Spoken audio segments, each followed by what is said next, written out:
Temperature একাই কিন্তু আপনার অনুভবের তীব্রতার জন্য দায়ী না, এটার জন্য দায়ী আনুষাঙ্গিক অন্যান্য পরিস্থিতি, এবং সেখানে মানুষ কিন্তু অল্পতেই অনেক বেশি তাপদাহ অনুভব করছে, এবং সেটা সাধারণ মানুষ বেশি করছে। কেন? ভবনের মধ্যে যারা আমরা থাকি একটু উচ্চতর উচ্চবিত্ত, তারা তাদের কমফোর্টের জন্য তার ভিতরে টেম্পারেচারটাকে আবার সম্মিলিত করে শীতার্দ্র যন্ত্রের মাধ্যমে বাইরে যুক্ত করছে, ফলে আমরা হিট সিঙ্কে পড়ে যাচ্ছি, হিট আইল্যান্ড তৈরি হচ্ছে। তার মানে সাধারণ মানুষ একটা 38 থেকে 41 ডিগ্রি টেম্পারেচারে অনুভব করছে প্রায় 44 থেকে 45 ডিগ্রি টেম্পারেচার। এই যুক্ততার জন্য দায়ী কর্তৃপক্ষ, ব্যক্তি, সামষ্টিকভাবে আমরা সকলে। আমরা আমাদের ভবনগুলোকে কেন আলো বাতাসের মানে যোগাযোগের প্রবাহের মধ্যে দিয়ে তৈরি করছি না? কেন আমরা অনুকরণ করে গ্লাসের ভবন, আবদ্ধ ভবন তৈরি করার মধ্যে, এবং তার পরিণতি কী হয় আমরা বেলি রোডে দেখেছি। আবার আমরা একইভাবে সরকারিভাবে যেখানে আমাদের বিদ্যুতের এনার্জির ক্রাইসিস আছে, সেখানে এটাকে অবারিতভাবে করতে দিচ্ছে কেন? কেন আমরা নিয়ন্ত্রণ করছি না? কিসের বিলাসিতার প্রদর্শন? এর ফলে বৃক্ষনিধনেও আমাদের কর্তৃপক্ষেও কোনো অনুশাসন নাই।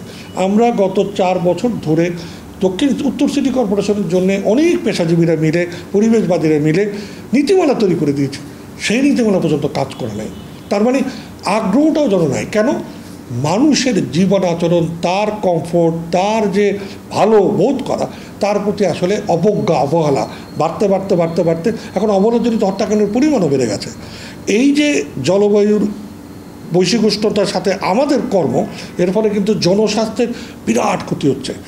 প্রলম্বিতভাবে একটি শিশু, একটি বয়োবৃদ্ধ মানুষ অথবা একটি অসুস্থ মানুষ যদি এই উত্তপ্ত অনুভবের মধ্যে থাকে, যদিও টেম্পারেচার 38 কিন্তু সে অনুভব করছে 42, তাহলে সে ভয়াবহ রকম অসুস্থ হতে পারে। এটি একটা জনস্বাস্থ্যগত বিরাট একটা মহামারী আকারে পুরা নগরায়নে ছড়িয়ে পড়েছে।